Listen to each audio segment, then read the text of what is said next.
Testing the mic. Music feed looks good.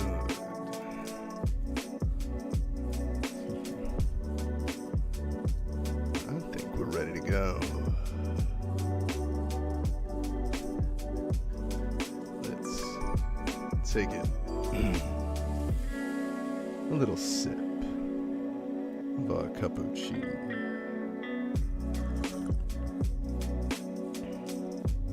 And we'll get started. Ladies, lovelies, and gents, welcome to the Chicast. I'm your voice of mindfulness, Marcus Julian Carbo, here at TCWM Studios, the city brotherly love. And today, well, I'm thinking about budding flowers and all things leafy green. Talking about spring, yeah.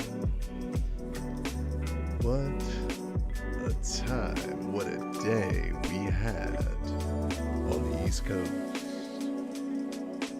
70 some odd degrees. First day of the year, I got the opportunity to go do my Tai Chi down at the river.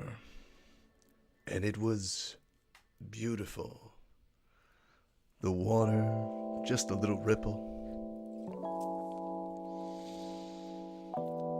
The ground was still moist, still that wintry moist. But you could feel the world starting to come alive again. And I am incredibly excited for spring, yeah? So we're gonna welcome in spring today, you and I, for the return of all those things we enjoy. Trails start to come alive, all the water is melted. Well,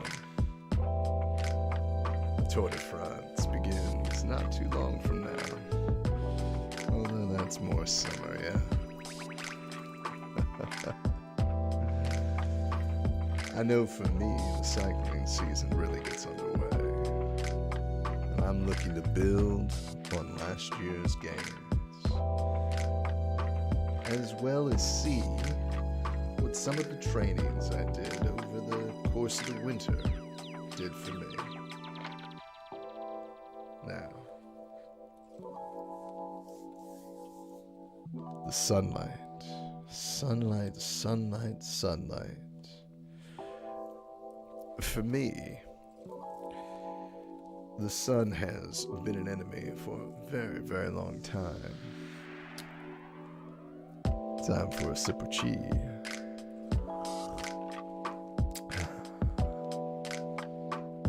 Right from your city of brotherly love, yeah. But that good sunlight. Last year, I discovered sunscreen I could actually use. Mineral sunscreen. And it was wonderful. You can actually feel the difference in the temperature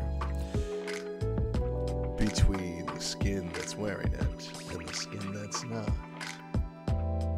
which allowed for a lot of my escapades last summer, or at least toward the end of the season, to go on way longer than any responsible adult should participate in these things. So be it. If you're joining me right now in the Chicast,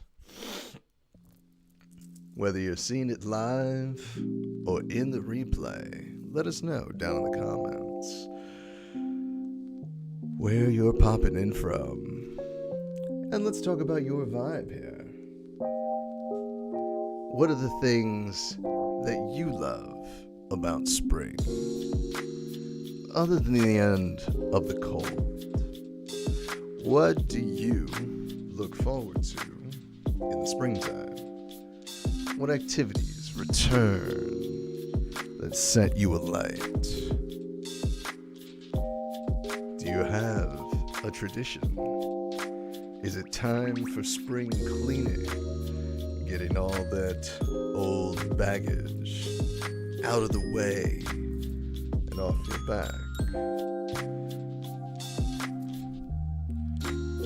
What favorite memories do the first opened windows of the evening conjure up?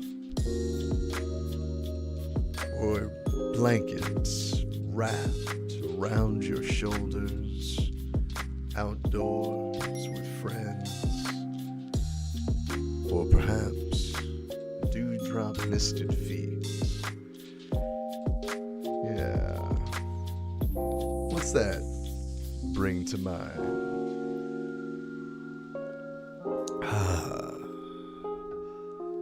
And with that in mind, tell us in the conversation, down in the comments, is it the first hints of birds chirping? Is it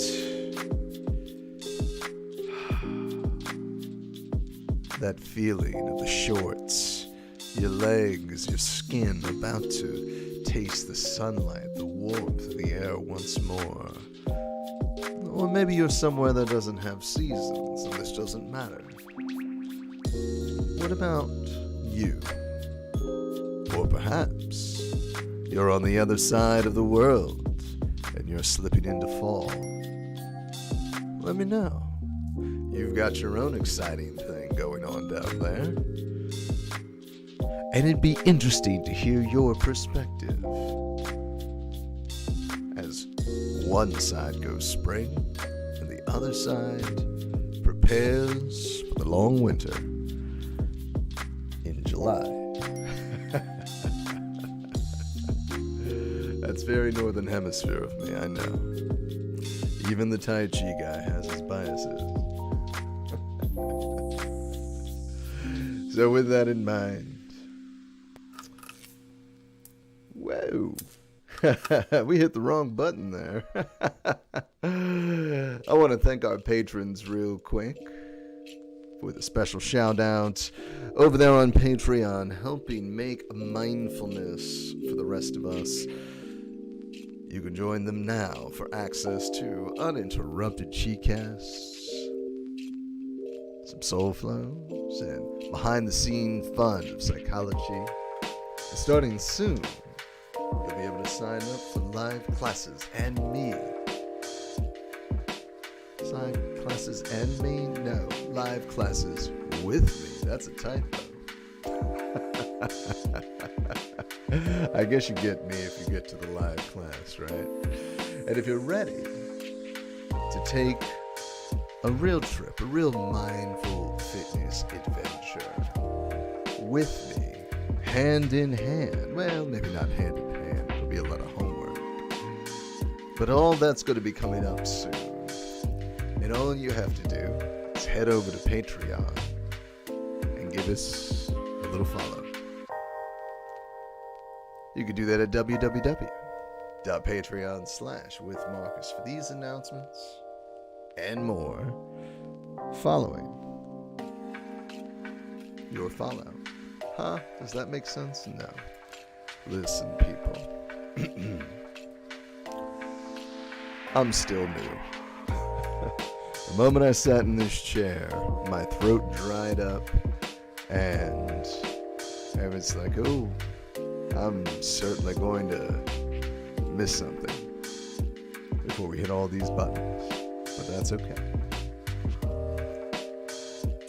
Because we're going to be all right. All right. So with that said, let's take a little peek at what you'll find over there Patreon land. A little hint from psychology.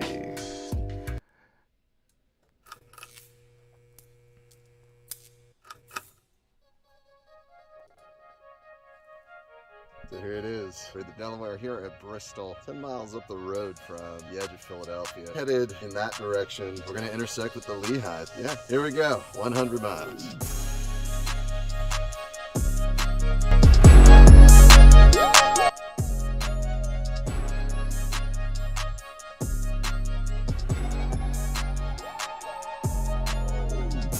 So that's the D&L trail over there. I'm pitching everything into gear, finding that sweet spot where I want my legs to be. For the majority of the journey, it's Pennsylvania. We're truly going uphill this entire 100 miles.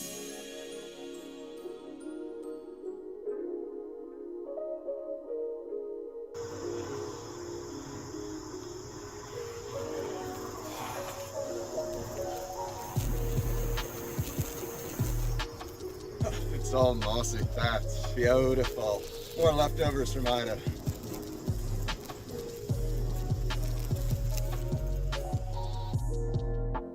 Let's turn it. I had my first trail moment where you saw all the bags, putting my sunscreen on. He's like, oh, are you riding or are you on trail? Dude, I'm trailing. Oh man, that's so awesome. I love it. I absolutely love being on trail. The people that you're gonna meet. Honestly, once I put some distance between me and him, it brought a couple of tears to my eyes. We're on a venture now. This is, I'm feeling it. No more nerves, it's just me, the beauty, whatever is going on right now, none of it matters. This moment, I love it.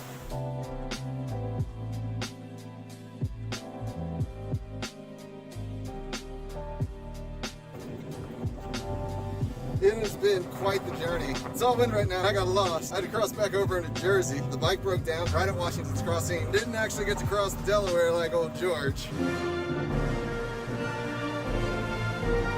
So there was that. A wonderful lady picked me out, went up to New Hope Cyclery. They were awesome. Big help, got me back on some wheels, and said goodbye.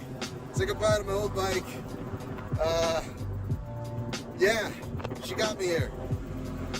And now the new one's gonna take us the rest of the way.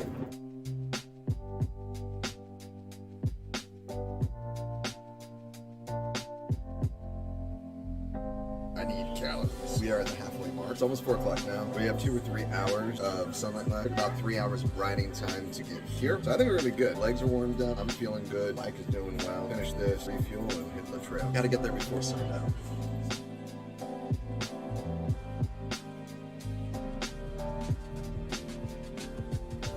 We got 30 miles left. When I started this, I was going beyond the number that I had ever reached. There was the point that I had gone further from home than I had ever gone before, gone more miles than I had ever gone before. Now, I find myself in the exact opposite, which is, okay, we're back in. This is a big workout. I have less left than I used to train for this exercise. I can feel my spirits rising, my spirits renewed. The trail's nice, definitely making up speed, but Ida did a number on it. It's slow going in places. With that said, get back on the road, finish this out strong. I'll see you guys.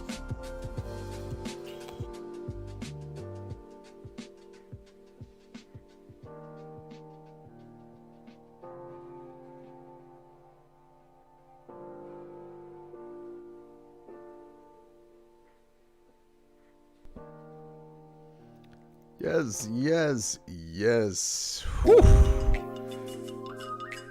100 miles. We went from Bristol, PA to Boatsmantown, PA, all the way up the Delaware River to meet the Lehigh. Hard left, up a mountain, into one of the most comfortable Airbnbs I've ever been in my life, which was amazing after such a long and incredible journey. And I can't stress that enough to you about how amazing going 100 miles actually was in so many ways. And if you're thinking, well, Marcus, you've got to be out of your mind, right? Like, nobody sane wants to do 100 miles on a bike in September. Maybe in the September part.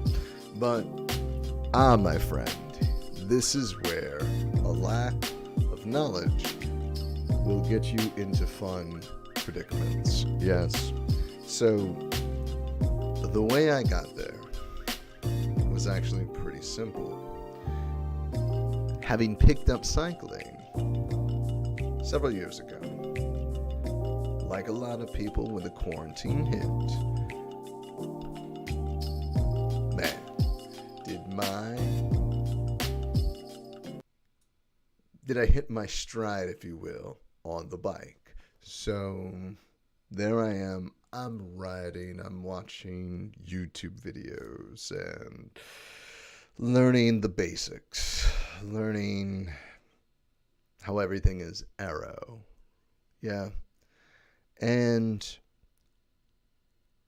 I hear about in one video this thing called the century. And in that century was the concept of going 100 miles in a single day on a single ride.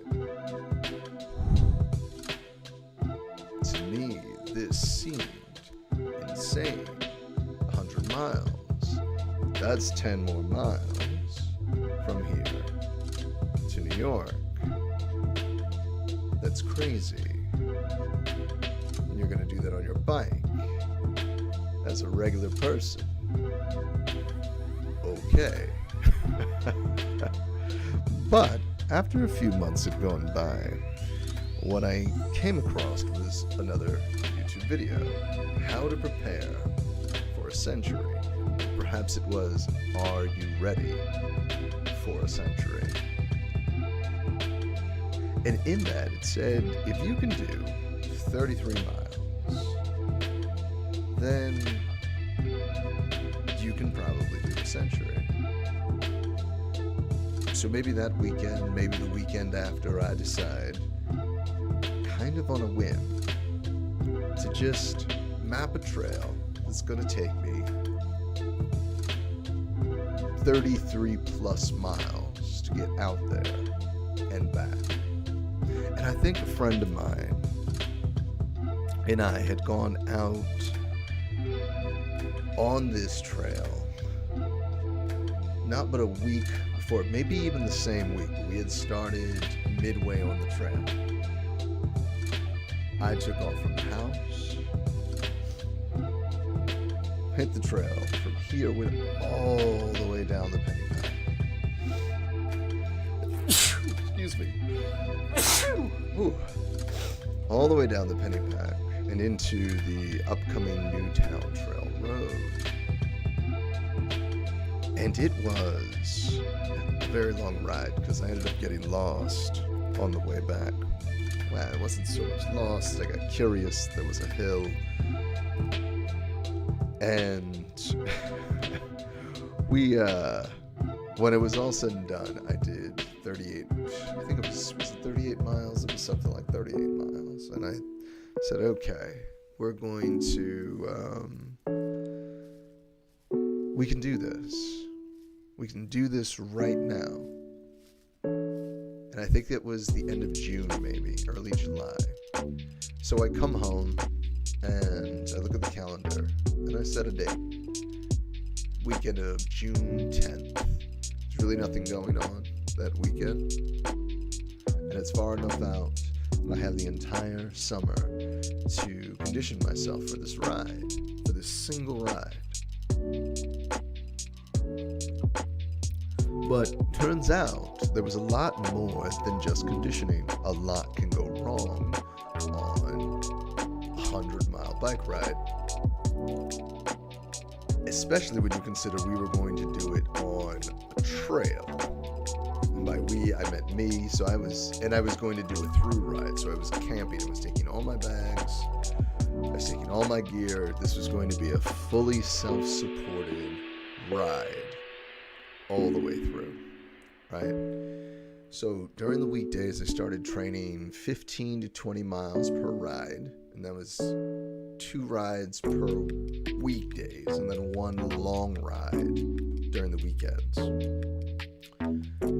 Started mapping courses, using new tech, using new apps, finding out what the instruments, the tools at my disposal were, and utilizing them in doing this ride. I even went on a couple of wilderness adventures, well, not a couple, I went on this kayaking trip that allowed me to test all the gear I was going to need for the bike ride with no bike, right? So I was really getting prepared for this, and then it came down to a matter of, let's plan a route. Well, let's find a trail long enough to do it. Sure enough, very lucky, there are several in this area that will take you 100 miles, or pretty close to 100 miles out.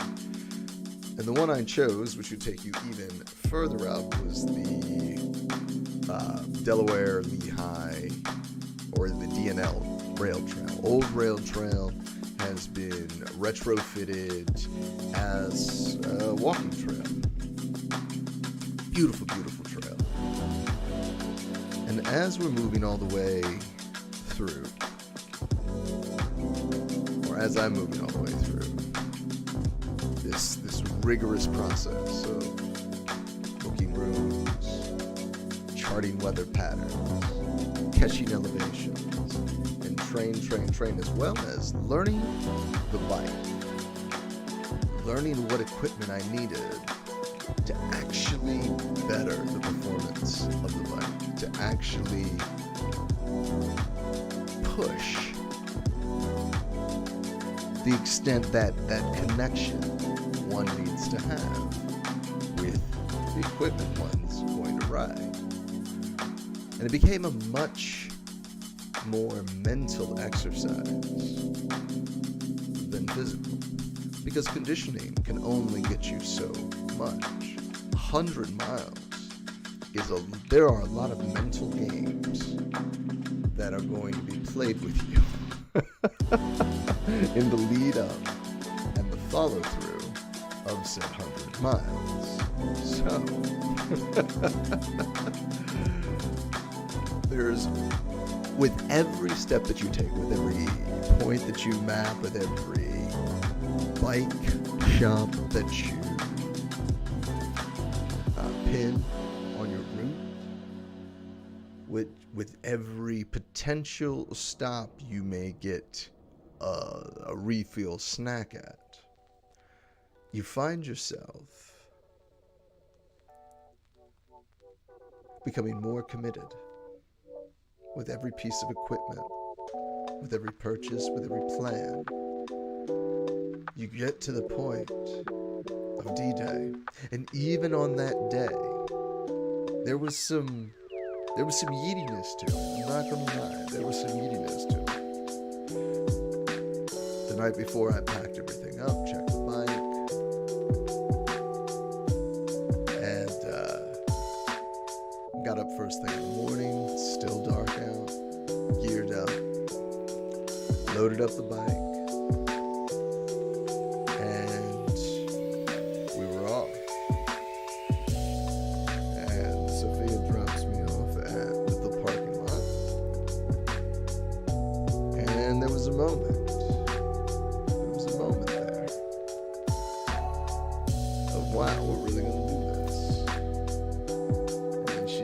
And it was cold. It was September 10th. And so the days were getting shorter. And it was starting to get cold when it was dark. So I'm there in my cycling kit. And it's a little frigid, but I know once I'm pumping, we're gonna warm right up. So we hit it, and that's where the video you saw, or the video that's the 100-mile video that's on the channel right now that you can go see and just chart that entire ride all the way up to the 80 mile an hour, or the 80 mile an hour. Whew, there was a moment. The 80 mile mark on the ride. And on the way up, about the 20 miles in at Washington's Crossing, when you go into the video, you'll notice that I stopped taking a lot of handlebar shots because the bike that I had trained on and the bike that I was riding for the century broke on me at Washington's Crossing. And I was right in the middle of two bike shops. Right in the middle of two bike shops that were both 10 miles away. And the plan had been that there was no way I was going to break down in the middle of two bike shops. I would always break down and be able to roll my way to the next bike shop if needed. This was not the case because the back tire had come apart, the back wheel had fallen apart. I still had a lot to learn as a new cyclist, right? There were quantum leaps in my progress. First couple of years, everything was done on a target bike. And I trained up to do 100 miles on a Schwinn toy, essentially. And I gotta tell you, it was risky. But I didn't know any better. I didn't understand what I was getting myself into. Luckily, part of the century ride was I had saved up for quite a long time. That in the event that the Schwinn bike should break on the way up, because I knew it was its last ride. I knew this one was done. Even if it would have made it back, I would have retired it after that, because that poor bike had been through so much with me. But we end up picking up a new bike in New Hope, and immediately going through New Hope and having to cross back into New Jersey into Lawrenceville. I miss the get off your bike side before crossing the bridge to walk your bike across the bridge. And suddenly I'm on these graded, the graded bridge crossing over the Delaware, looking straight down into the Delaware from this graded road, bridge, whatever you want to call it. And my God, in that moment, there was no room for fear. And I couldn't look at the situation as if I was riding the bike on the bridge. I had to look at the situation as if I was riding the bike in traffic, which I always did.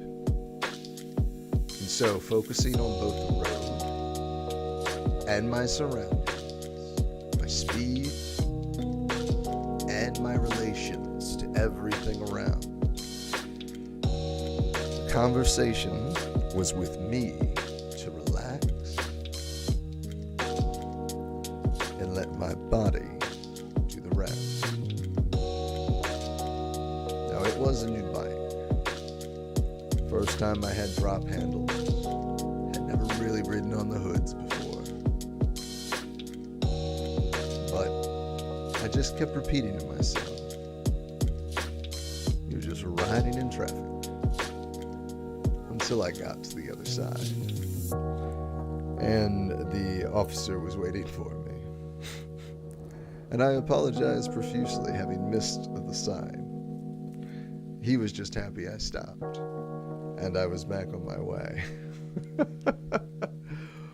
Whew, that was a moment.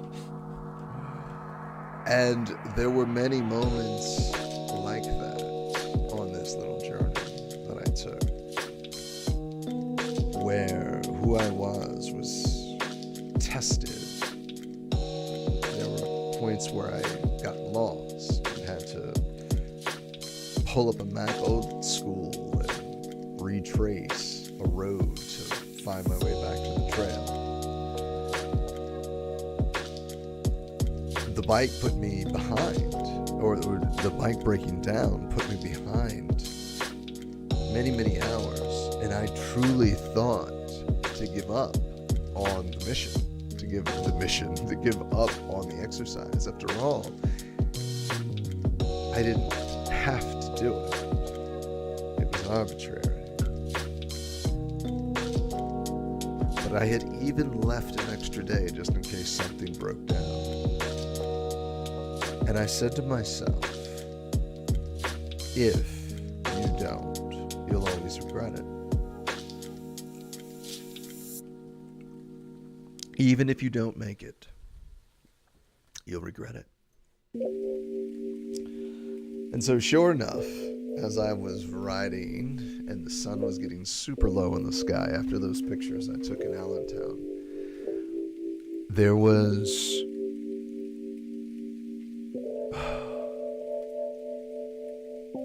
me getting lost once more. And I got on the wrong trail.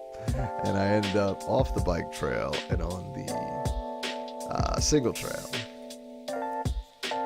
And man, yeah, it did not work out in my favor.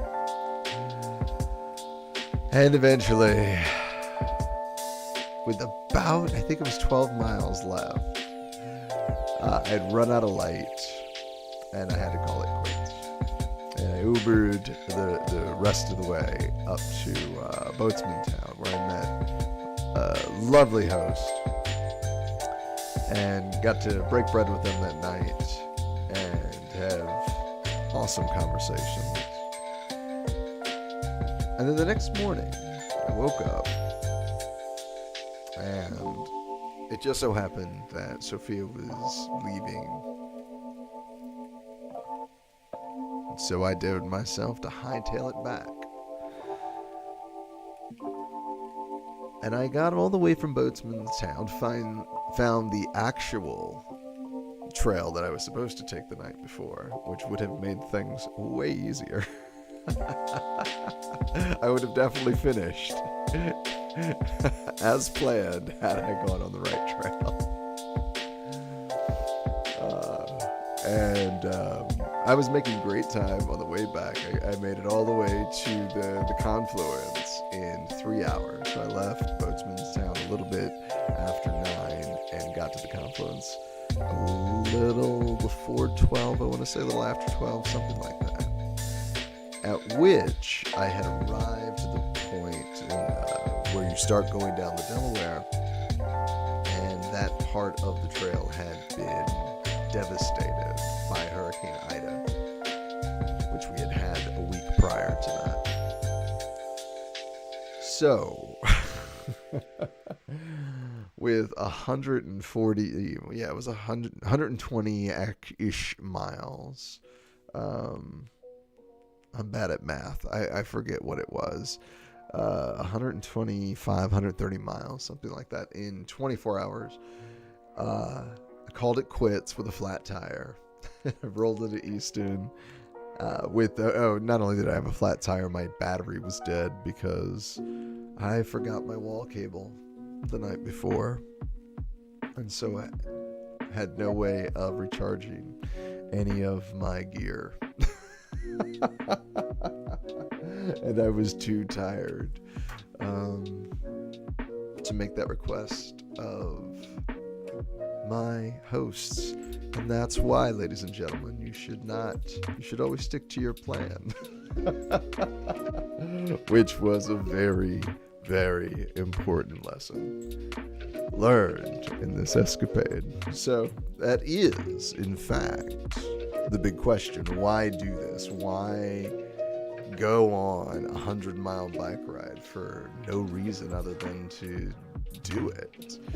And that's part of the reason. Part of the reason is just to see what you're capable of, give yourself a challenge, and see if you can obtain it, yeah? But a goal like that, a goal that big, in a sense, required a lot of forethought, a lot of planning, a lot of hours of checking and double checking, of being mindful in those moments, to really focus in on a single goal for that time period. And the moment itself in doing it, that created an experience that I now get to look back on and mine it for strength, for wisdom, for oh so much. Oh so much. For instance, you might be saying, with the blue and yellow waving as my overlay, how can we be sitting talking about spring and 100-mile bike rides when so much is wrong? Right? How can you look at the joy of spring while there is such sadness in the world today?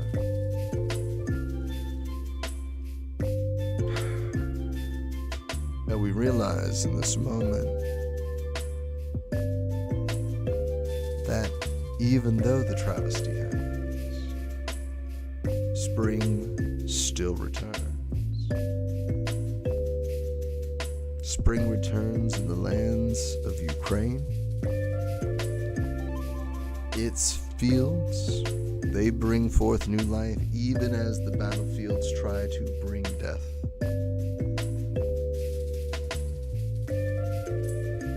Every single day, every new dawn, every lengthened day that leaves new blossoms,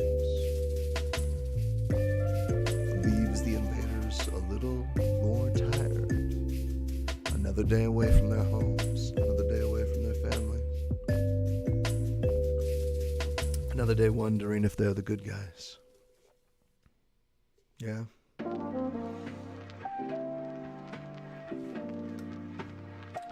The other thing, the world uniting against a common threat in a single person. Let's be real. And his wackaloons. That shows the possibility that we possess as a whole for good. What you're seeing right now in all these folks coming together and allowing Ukrainians into their homes, sending food, sending support, nations supporting the military might, funds. This is what we are capable of.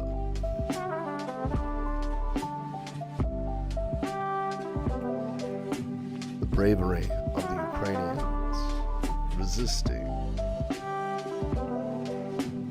Yeah, a lot of them were just normal people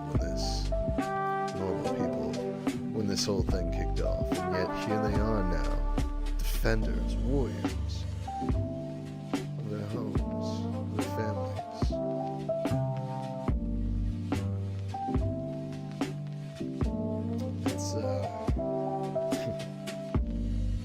That's overnight. I'm thinking back to World War I, when we learned in history class about the football game played over Christmas, where during the holidays the two sides laid their arms down, picked up their soccer balls, started doing a thing.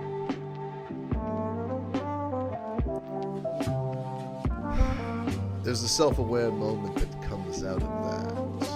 A self-aware moment that we don't discuss, that we paint over with ideas, with concepts.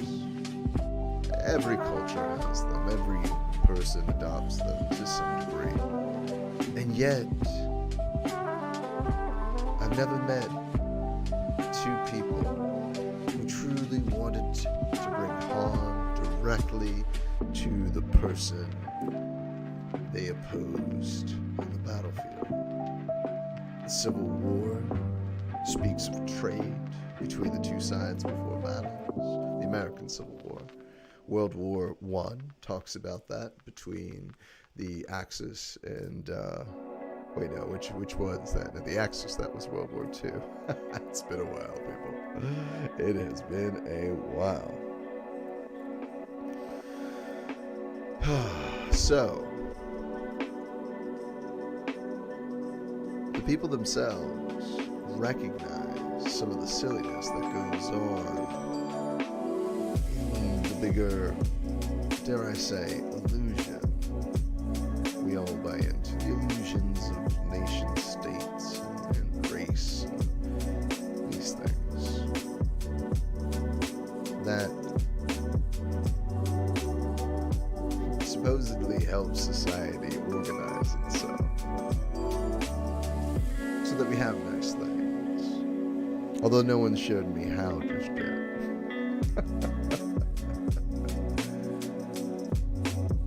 But there's a question in this. At any given moment, the invading army of Ukraine could lay down their weapons, could pick up soccer balls, kick them about the streets. They could.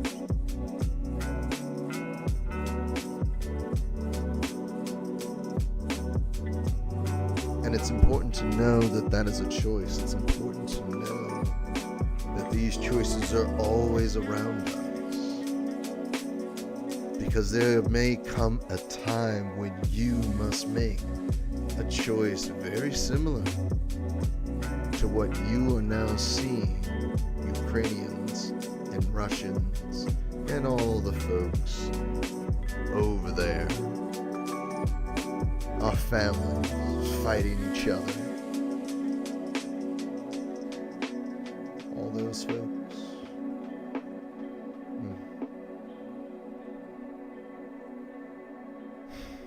The question is, would you stand up and kick the ball on Christmas Day?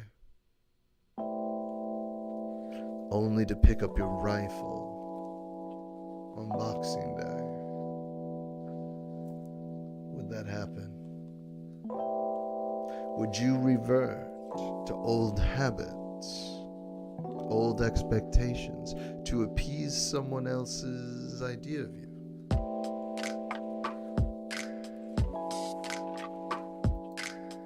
These are the differences on the micro that play out on the macro. The difference of principles over parties is the difference between being an engineer to Auschwitz and a conductor to the Underground Railroad.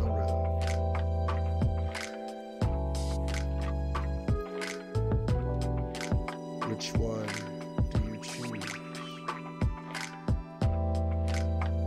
One takes strength, and in World War II, and all the crimes that were done, there was not an underground railroad, but a network of people trying to help, putting their necks on the line. Would you be one of them? Would I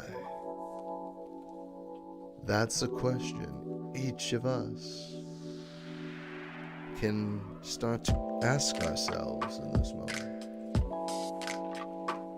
When you're built on solid principles, well, then you're practiced. Then you've explored these things. When you've leaned into your practice to live a life that is dependent upon it,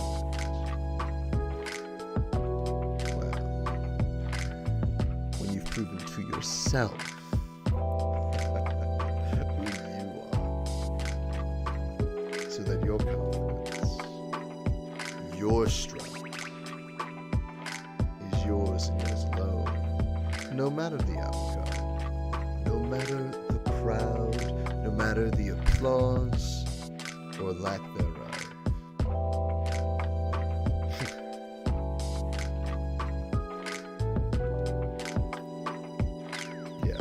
You'll be able to stand during the crazy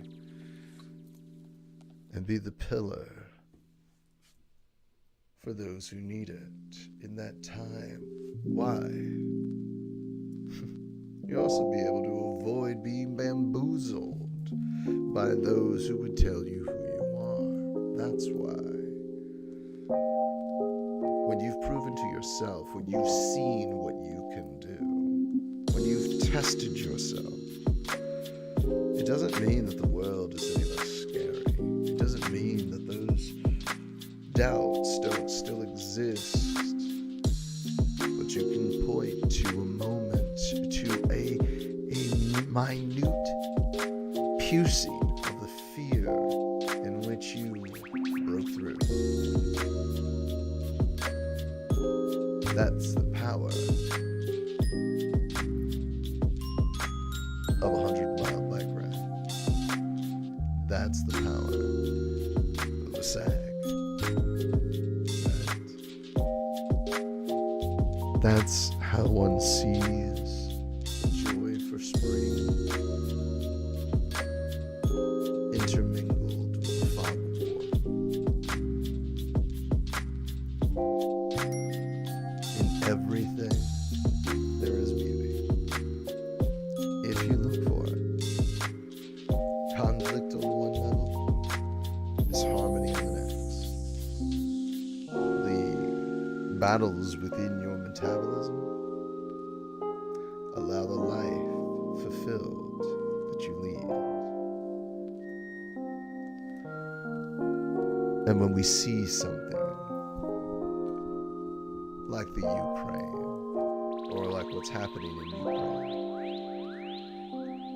it's easy to want to scream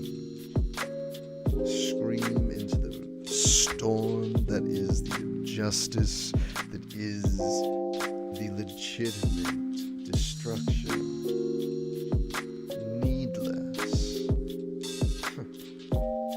destruction. But I ask, does the storm listen? Does the storm stop?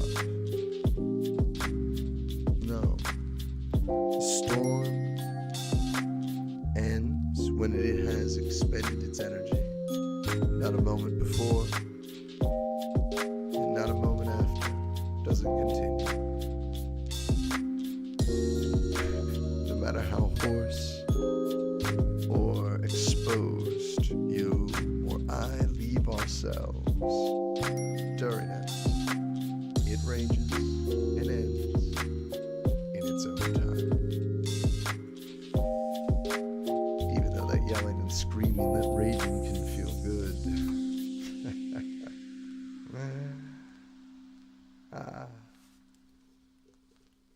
So, that's why in our meditations, finding that silence, finding that settledness, finding that moment in the chaos, their moment of praise and your moment of peace will one day be transplanted. For there were times when you were at war and they were at peace, whether it be in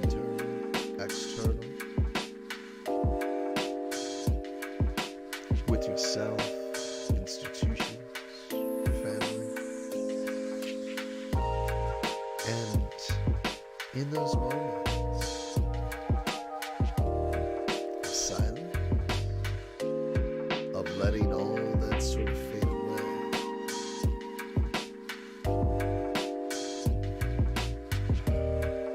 we really get a sense of who we are. And you start to see the issues of the conflict as bad. You see the harmony of it all suddenly. And the conflict simply needs a little grease in the wheels to loosen it up. Let it not be so uptight. And with everything relaxed, sure, not everything's gonna match up just right. There's always going to be a little wear and tear. That's just how the universe works. But wear and tear is earned. You gotta work together to get there. So, thank you for joining me on the Chicast. Be sure to keep it going in the comments. Then, of course, follow us on Facebook and TikTok at with Marcus, right? And on Twitter and IG at with_Marcus. And then you can join our amazing patrons over on Patreon and get exclusive behind the scenes access, uninterrupted Chicast, and slow flow now and beginning soon, certainly by May. We're going to have live classes alongside a deeper dive into your own mindful fitness adventure. Made sure all the links are in the description below. Once again, thank you for joining me on the Chicast. In your life, as you walk, go with the flow. Wherever the wind may carry you, you're right where you need to be. Until next time, peace and love.